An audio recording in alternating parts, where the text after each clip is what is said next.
Amén. Vamos a ver en Hechos 2, el Espíritu Santo es derramado sobre la iglesia.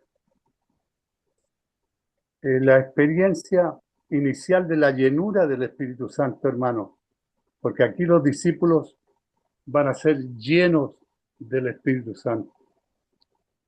Cuando llegó el día de Pentecostés, hermano, estaban todos unánimemente juntos. Y de repente, dice, del cielo un estruendo, como un viento recio que soplaba, el cual llenó toda la casa donde estaban sentados y se le aparecieron lenguas repartidas como de fuego, asentándose sobre cada uno de ellos, y fueron todos llenos del Espíritu Santo. El día de Pentecostés, este, hermano, era la fiesta judía celebrada 50 días después de la Pascua, celebraban las primicias de las cosechas de trigo. El ritual de los judíos de aquel tiempo, las primeras gavillas de cebada se cosechada era presentada a Dios en la Pascua, hermano. ¿Cuándo era la Pascua judía? La Pascua judía, hermanos, se celebraba el día en que el ángel de la muerte en Egipto, ¿no es cierto?, pasó sobre pueblos, sobre el pueblo de Israel y sobre Egipto, ¿no es cierto?, y murieron los primogénitos. Pero a ellos Dios les dio una orden de que tenían que matar un cordero, ¿no es cierto?, y pintar con la sangre los dinteles de las puertas, por lo cual el ángel, hermano, pasó de largo donde estaban los dinteles de las puertas pintados con la sangre del cordero, recalco, del cordero. Porque los rituales judíos de aquel tiempo, la primera gavilla de cebada cosechada era presentada a Dios en la Pascua. Y la Pascua se celebraba ese día. Pero en el día de Pentecostés, en el día de Pentecostés, que fue el día en que los discípulos recibieron al Espíritu Santo, las primicias de las cosechas del trigo eran presentadas a Dios. Así que el día de Pentecostés se llamaba el día de la primicia. Esto está en Números 28-26, libro de Números, capítulo 28, versículo 26. Además, el día de las primicias, cuando presentéis ofrenda nueva a Jehová, en vuestras semanas tendréis santa convocación. Ninguna obra de siervo haréis. La tradición judía, hermanos, también enseñaba que el día de Pentecostés marcaba el día cuando la ley fue dada a Israel. Los judíos a veces llamaban el día de Pentecostés Shimat Torah, gozo de la ley. El día de Pentecostés en el Antiguo Testamento, Israel recibió la ley. En el día de Pentecostés, en el Nuevo Testamento, hermano, la iglesia recibimos el Espíritu Santo de gracia en plenitud. Fue la mejor entidad de las grandes fiestas, porque las condiciones para viajar estaban en su mejor punto. Nunca, hermano, había habido una reunión más grande en Jerusalén que esta. El Levítico 23, 15 al 22, ¿no es cierto? Les voy a leer una parte. Da las instrucciones originales para la celebración del día de Pentecostés.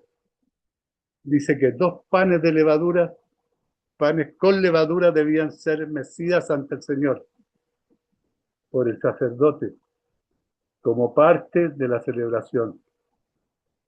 ¿No habían 2 panes? No solo salvará Israel, sino la multitud de los gentiles se volverá al Señor Jesucristo. Cuando llegó el día de Pentecostés, hermano, ya habían pasado 10 días desde el momento en que Jesús ascendió al cielo. Esto está en Hechos 1:3. a quien también después de haber padecido se presentó vivo,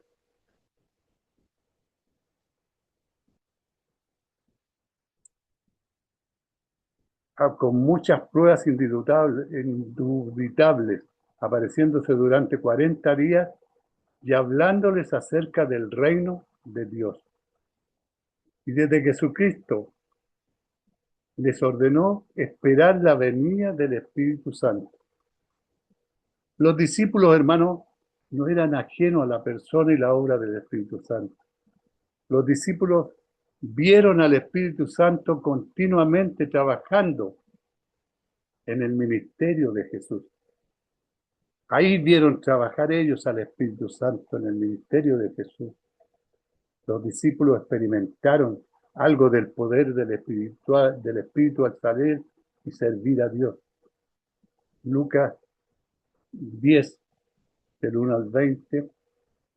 Los discípulos oyeron a Jesús prometer una nueva obra venidera del Espíritu Santo. Los discípulos recibieron al Espíritu Santo de una nueva manera después de que Jesús terminó, hermanos, su obra en la cruz, instituyendo el nuevo pacto. Esto está en Juan 19, 20, 19 al 23. Cuando llegó la noche de aquel día, el primero de la semana, estaban todas las puertas cerradas en el lugar donde los discípulos estaban reunidos por miedo de los judíos. Vino Jesús y puesto en medio les dijo: paz a vosotros. Y cuando les hubo dicho esto, le mostró las manos y el costado. Y los discípulos se regocijaron, hermanos, viendo al Señor. Entonces Jesús les dijo otra vez: paz a vosotros. Como me vio el Padre, así también como me envió el Padre,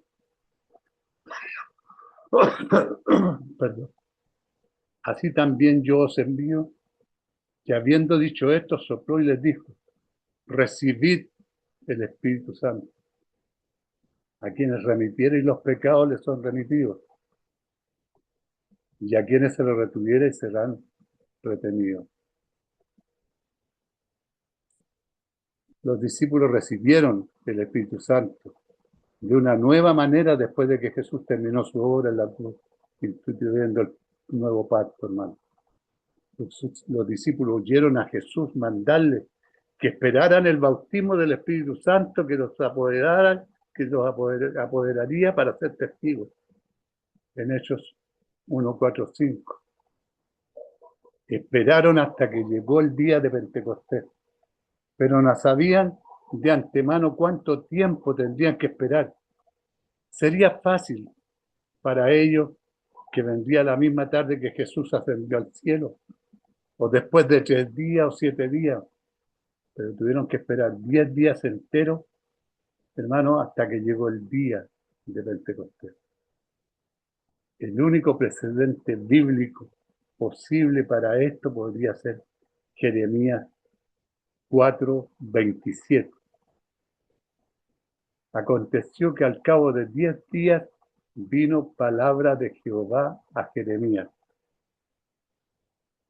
Aconteció, hermano, que al cabo de 10 días vino palabra de Jehová a Jeremías. Pero, ¿quién habría sospechado eso? Dios usó este tiempo para derribarlos y después edificarlos. Después imaginar cómo se puso a prueba su paciencia, bondad y compasión durante este tiempo. Pero todos, hermanos, todos se quedaron juntos. Ninguno se separó. Lo que en este pasaje nos dice acerca del regalo del Espíritu Santo, hermano. El regalo del Espíritu Santo se nos ha prometido. Vale la pena esperar para el regalo del Espíritu Santo. El regalo del Espíritu Santo viene según su voluntad y muchas veces no como nosotros esperamos, hermano amado.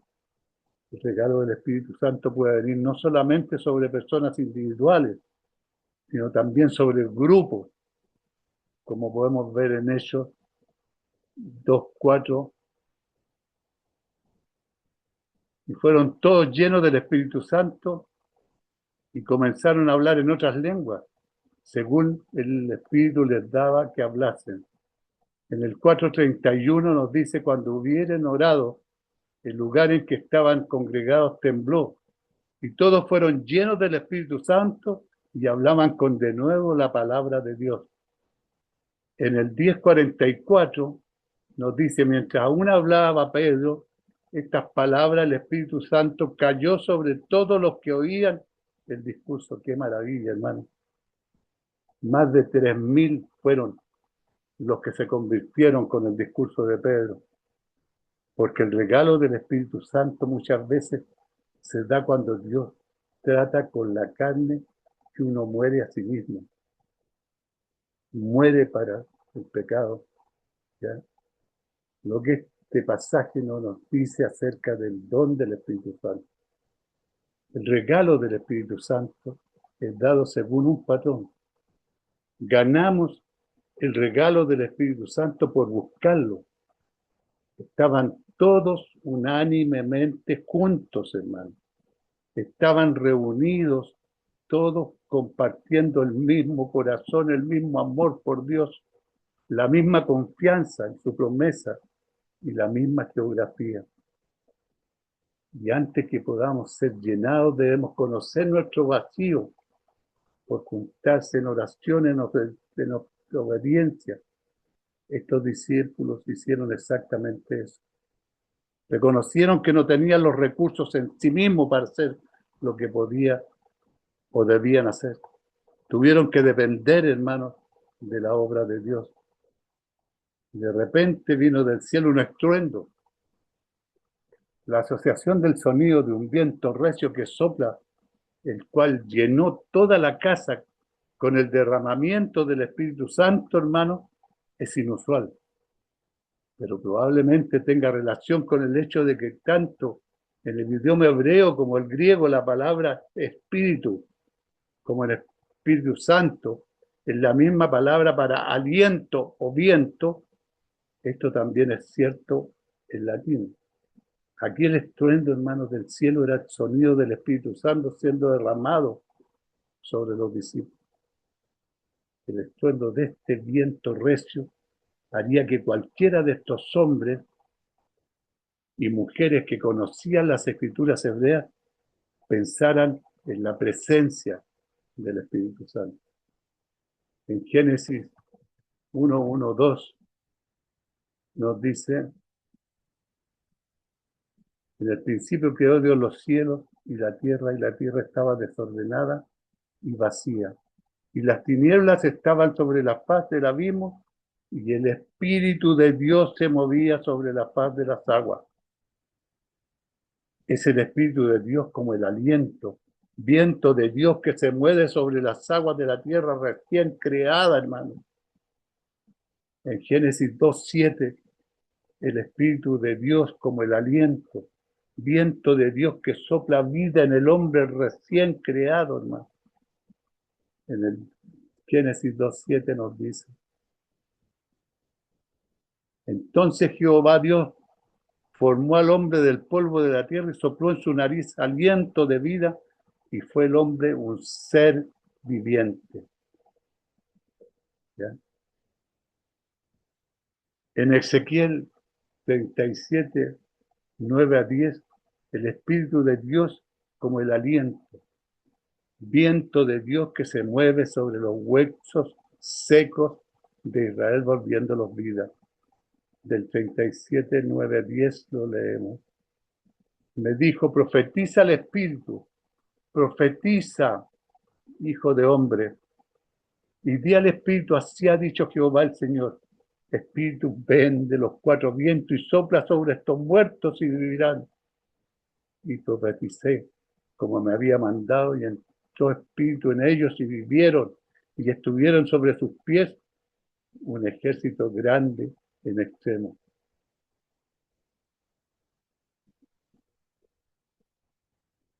El Espíritu de Dios como el aliento, viento de Dios que se mueve sobre los huesos secos, hermanos, y les da vida, les devuelve la vida, los levanta. Esta sola línea nos dice mucho de cómo se mueve, hermanos, el Espíritu Santo. De repente, a veces Dios se mueve de repente, estruendo. Era real, aunque no se podía tocar. Vino por los oídos, del cielo venía. No era de la tierra, ni creado, manipulado o hecho aquí. Venía del cielo. Recio, lleno de fuerza, viniendo con gran poder. Se les aparecieron lenguas repartidas como de fuego, asentándose sobre cada uno de ellos. Estas lenguas repartidas como de fuego, hermano, apareciendo sobre cada uno, también era inusual. Probablemente debe estar relacionado con la profecía de Juan el Bautista, de que Jesús os bautizará en el Espíritu Santo y fuego, en Mateo 3:11. Juan dice, yo a la verdad os bautizo en agua para el arrepentimiento, pero el que viene tras de mí, cuyo calzado yo no soy digno de llevar, es más poderoso que yo. Él os bautizará en Espíritu Santo y fuego. Qué maravilla, hermano. La idea tras la imagen del fuego suele ser la purificación. Como un refinador usa el fuego para purificar el oro, hermano. O el fuego puede quemar lo que es temporal, dejando solo lo que durará. Esta es una excelente ilustración del principio de que la llenura del Espíritu Santo no es solo para un poder abstracto, sino para la pureza. En ciertos lugares en el Antiguo Testamento, Dios mostró su placer especialmente con el sacrificio de encender el fuego por el mismo. Es decir, el fuego del cielo cayó y consumió el sacrificio. Si nos acordamos de ese sacrificio, Elías, cuando clamó al Señor para, contra los profetas del Dios pagano, ¿no es cierto? Y Elías clamó al Señor, y el Señor hizo llover el fuego del cielo y consumió el sacrificio. La experiencia de los seguidores de Jesús en los días de Pentecostés en esos ejemplos de Dios enviando fuego del cielo para mostrar su placer, su poder, pero esta vez descendió sobre sacrificios vivos. Lo podemos ver en Romanos 2:1. Así que, hermanos, os ruego por la misericordia de Dios que presentéis vuestros cuerpos vivos, santo, agradable a Dios, que es vuestro culto racional. El Espíritu Santo sobre cada uno de ellos, se asentó sobre cada uno de ellos. Las palabras asentándose tienen una fuerza notable, hermano, en el Nuevo Testamento. Lleva la idea de una preparación completa, una cierta permanencia de posesión y condición. Bajo el viejo pacto, el Espíritu Santo se presentó sobre el pueblo de Dios más como una nación. Eso es Israel. Pero bajo el nuevo pacto, el Espíritu Santo se asienta, hermano, sobre el pueblo de Dios como individuos, las lenguas de fuego asentándose sobre cada uno de ellos. Este extraño fenómeno nunca había sucedido y nunca volvería a suceder en las páginas de la Biblia, pero fue dada para enfatizar este punto, que el Espíritu de Dios estaba presente con y en cada individuo. Y dice, fueron llenos del Espíritu Santo. Esencialmente el viento recio y las lenguas repartidas como de fuego eran solo fenómenos inusuales y temporales que acompañaban, hermano, el verdadero regalo. El verdadero regalo es ser llenos del Espíritu Santo, hermano. Mientras sería incorrecto esperar un viento recio, lenguas repartidas como de fuego que estén presentes Hoy, cuando se derrame el Espíritu Santo, podemos experimentar un verdadero regalo. Nosotros, igual que ellos, podemos ser llenos del Espíritu Santo, pero debemos hacer lo que los discípulos hicieron, hermanos, antes y durante la llenura del Espíritu Santo. Los discípulos fueron llenos del Espíritu de una promesa. Fueron llenos cómo recibir, cómo recibieron en fe. Fueron llenos en los tiempos de Dios. Fueron llenos mientras estaban unidos. Fueron llenos en manera inusual. Esta venida y llenura del Espíritu Santo, hermano, fue tan buena, tan esencial para la obra de la comunidad de los cristianos primitivos, que Jesús dijo que era mejor para él dejar la tierra corporalmente para poder enviar al Espíritu Santo. Esto lo podemos ver en Juan 16:7. Pero yo os digo, la verdad, os conviene que yo me vaya, porque si no me fuera, el Consolador no vendría a vosotros, mas si me fuere, os lo enviaré.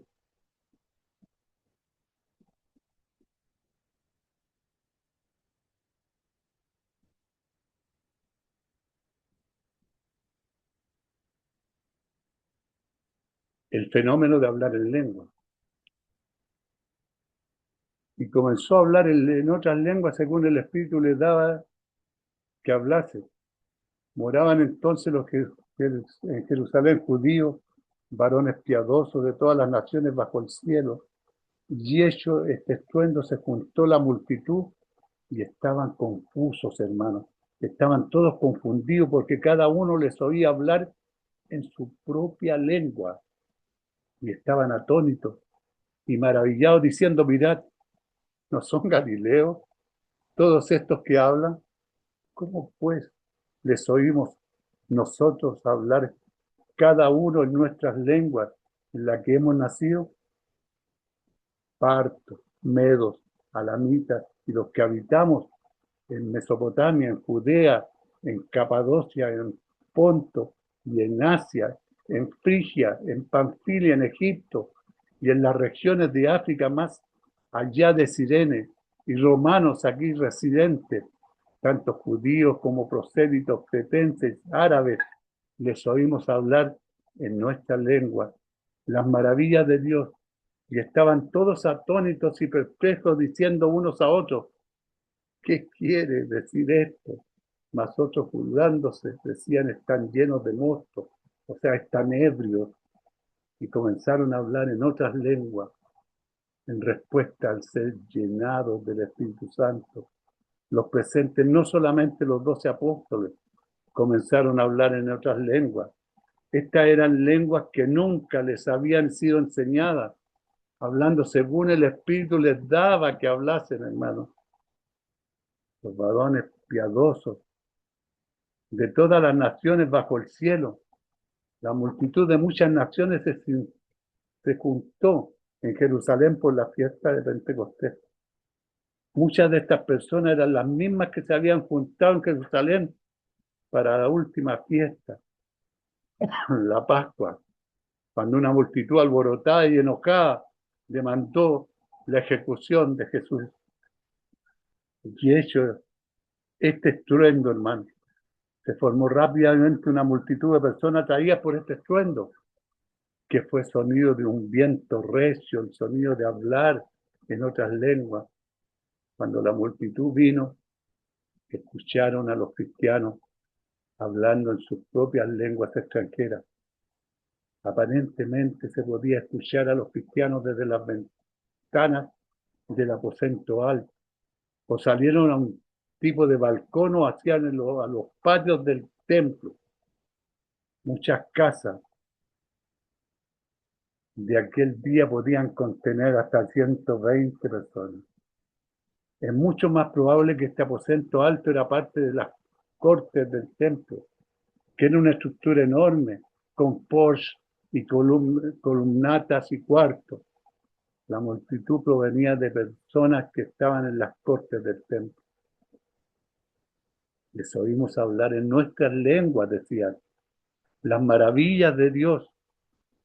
Ellos se maravillaban, hermanos, de lo que estaban escuchando, de lo que estaban viendo, porque esto es lo que la multitud escuchó a los cristianos hablar de este evento notable. Estaban todos atónitos y maravillados, pero unos lo usaron para medios de investigación honesta y preguntaron, ¿qué quiere decir esto? Otros lo usaron como una excusa para descartar la obra de Dios y dijeron, están llenos de mosto, están ebrios, están borrachos. Estos son, no son Galileos, preguntó otro. Todos estos que hablan, las personas de Galilea eran conocidas como personas vulgares y no muy buenos para hablar. Esto era una aún más razón para que se impresionaran con la habilidad de hablar con elocuencia o en otras lenguas, hermano. Los galileos tenían las dificultades para pronunciar sonidos guturales y tenían la costumbre de comerse la saliva, las sílabas, perdón, al hablar. Así que la gente de Jerusalén los menospreciaba como provinciales. Todos hablaban en lenguas diferentes. Todos. Había unidad entre los creyentes. Desde los padres primitivos de la iglesia, los comentaristas han visto la bendición de Pentecostés como un cambio deliberado y dramático de la maldición de Babel. Un cambio de... Acuérdense lo que pasó con la Torre de Babel, se confundieron las lenguas. Y acá pasaba lo contrario, todos escuchaban la misma lengua de los predicadores en ese momento. Cuando Pedro predicó, todos escuchaban hablar en sus lenguas, al contrario de lo que pasó en la Torre de Babel. ¿Qué quiere decir esto, hermano? Que debemos pensar en el fenómeno de hablar en lengua. Hablar en lengua ha sido un enfoque de controversia en la iglesia. Hay personas que todavía hacen la misma pregunta que hicieron estos espectadores el día de Pentecostés. No hay controversia de que Dios por lo menos una vez le dio a la iglesia el don de lengua, pero gran parte de la controversia se centra en la pregunta, ¿cuál es el propósito de Dios para el don de lengua? Algunos piensan que el don de lengua fue dado principalmente como una señal para los no creyentes. Y esto está en 1 Corintios 14, versículos 21 y 22. En la ley está escrito, dice, en otras lenguas y con otros labios hablaré a este pueblo, y ni aún así me oirán, dice el Señor. Así que las lenguas son por señal, no a los creyentes, sino a los incrédulos, pero la profecía no a los incrédulos, sino a los creyentes.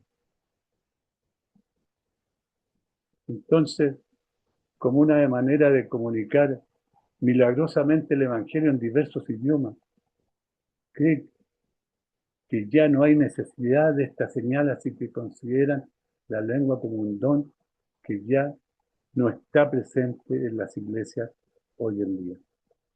Otros argumentos del don de lengua, mientras es una señal para los incrédulos, como establece 1 Corintios 21-22, es principalmente un don de comunicación entre creyentes y Dios.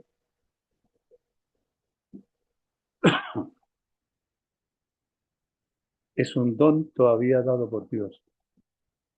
Muchos interpretan erróneamente este incidente en Hechos 2, asumiendo que los discípulos usaron lenguas para predicar a la multitud reunida.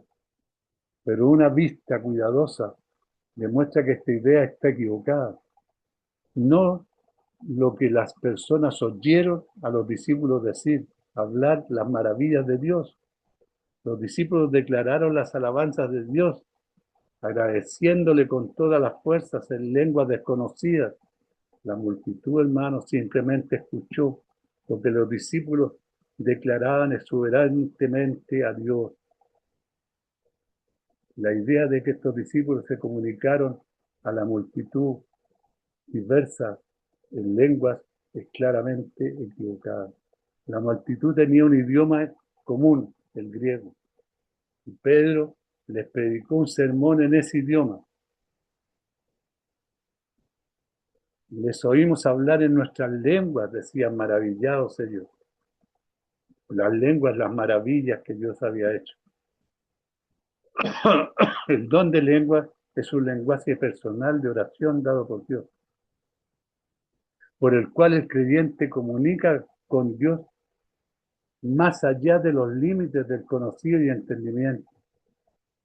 En 1 Corintios 14, el versículo 14 y 15. Porque si yo oro en lengua desconocida, mi espíritu ora, pero mi entendimiento queda sin fruto. ¿Qué pues? Oraré con el espíritu, pero oraré también con el entendimiento. Cantaré con el espíritu, pero cantaré también con el entendimiento. Especialmente en reuniones públicas. En 1 Corintios 14, 23. Y toda la iglesia se reúne en un solo lugar, y todos hablan en lengua, y entran indoctos, o sea, gente incrédula. ¿No dirán que estáis locos? Esto es 1 Corintios 14, 23. Cuando el don de lengua se practica en la vida corporal de la iglesia, debe ser controlado cuidadosamente y nunca sin una interpretación dada por el Espíritu Santo. 1 Corintios 14, versículo 27-28 nos dice: si habla alguno en lenguas extrañas, sea esto por dos o a lo más tres, y por turno, y uno interprete. Y si no hay intérprete, calle en la iglesia y hable para sí mismo y para Dios. La habilidad de orar en una lengua desconocida no es un don dado a cada creyente, hermano. Corintios 12:30.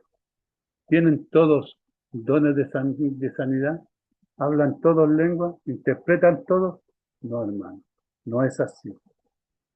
Solo algunos tienen esos dones. La habilidad de orar en la lengua desconocida no es la evidencia principal ni singular de ser lleno del Espíritu Santo, hermano. Este énfasis guía a muchos a buscar el don de lengua y fingir tenerlo también, solamente para comprobar a ellos mismos que realmente son llenos del Espíritu Santo. Pero los que comenzaron a hablar en otras lenguas según el Espíritu les daba que hablar eran los discípulos cuando estaban en el día de Pentecostés. Era este hablar en lenguas en Hechos 2, en el mismo don de la lengua descrito en 1 Corintios 12, en 1 Corintios 14. Era el mismo don de lengua.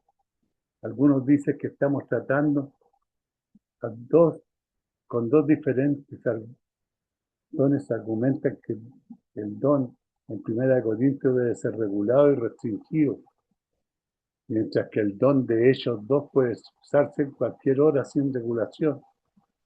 Aquellos hermanos que creen que son dos dones diferentes enfatizan que el hablar de ellos dos fue inmediatamente reconocido por los visitantes extranjeros a Jerusalén, mientras que el hablar de 1 Corintios no fue entendible para los presentes, excepto con un don de interpretación divina otorgado por Dios.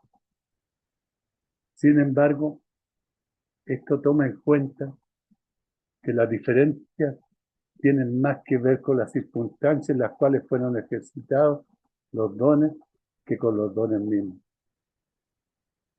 En Jerusalén, el grupo que sabía que se hablaba era singularmente multinacional y multilingüe. En tiempos de fiesta Pentecostés, los judíos de la dispersión de todas partes del mundo estaban en la ciudad. Así que la probabilidad de que los oídos extranjeros escucharan una lengua hablada en su idioma fue mucho mayor. Por otro lado, hermano, en Corinto, algunos, aunque una ciudad bastante cosmopolita, el don fue ejercitado en una iglesia local con todos los miembros, compartiendo un idioma común, entre paréntesis griego. Si uno tuviera la misma diversidad de extranjeros visitando las iglesias de Corinto, cuando todos hablaban en lengua, es probable que muchos oirían miembros de la iglesia de Corinto hablar en nuestras lenguas las maravillas de Dios. Además, nunca se debe asumir de que cada persona entre las 1100, entre las 120 que hablaron en lengua el día de Pentecostés, habló en un idioma inmediatamente inteligible para los oídos humanos presentes. Ese día leemos que todos comenzaron a hablar en otras lenguas, así que había unos 120 individuos, hermanos, hablando en lengua, como las naciones mencionadas en Hechos 2, 9, 11. Partos, medas, elamitas y los que habitamos en Mesopotamia, en Judea, en Capadocia, en Ponto, en Asia, en Frigia y en Panfilia, en Egipto, en las regiones de África, más allá de Cirene, y romanos quienes residentes, tanto judíos como prosélitos, cretenses y árabes, les oímos hablar en nuestras lenguas las maravillas de Dios. Que solo 15 son quizás otras presentes, pero no mencionadas. Es probable que muchos, si no la mayoría de los 120, alabaron a Dios en un idioma que no fue entendido por alguien presente. El texto simplemente nos indica que alguien presente podía entender a cada persona hablando en lengua. Sin embargo, hermanos, debemos suponer que aquellos que no fueron inmediatamente entendidos por los oídos humanos hablaron algarabía, como a veces se le llamaba el don de lenguas común.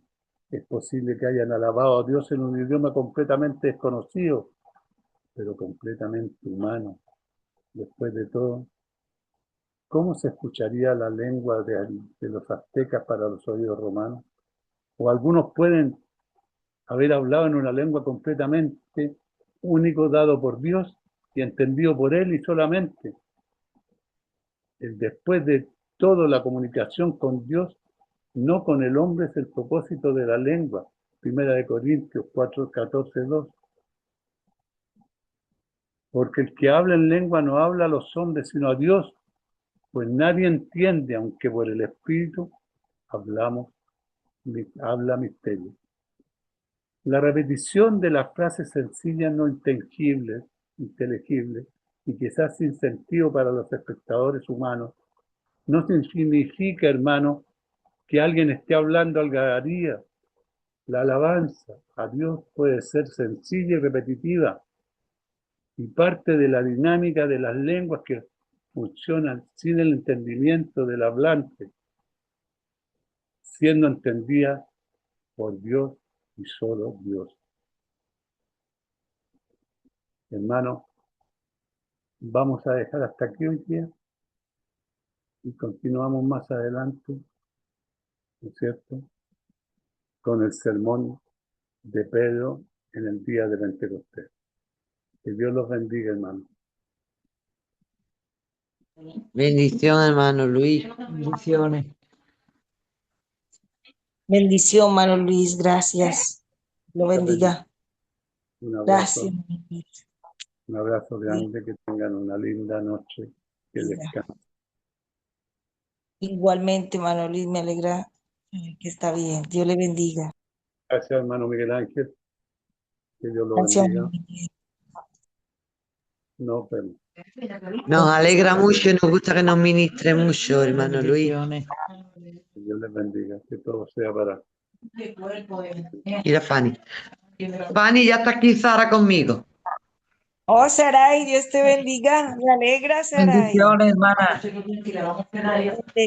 Bendecida por Dios, Saray. Es una Gracias. mujer bendecida por Dios, ¿viste? Bendiciones. Y está muy bien. Bendición. Dios te bendiga, me alegra, hermana María, bendición. Dios te Gracias. guarde. Que descanse. Venga, Saludes. gracias. Buenas Buen noches, que descanséis. Bendiciones. descanso. Amén. Otra alegría,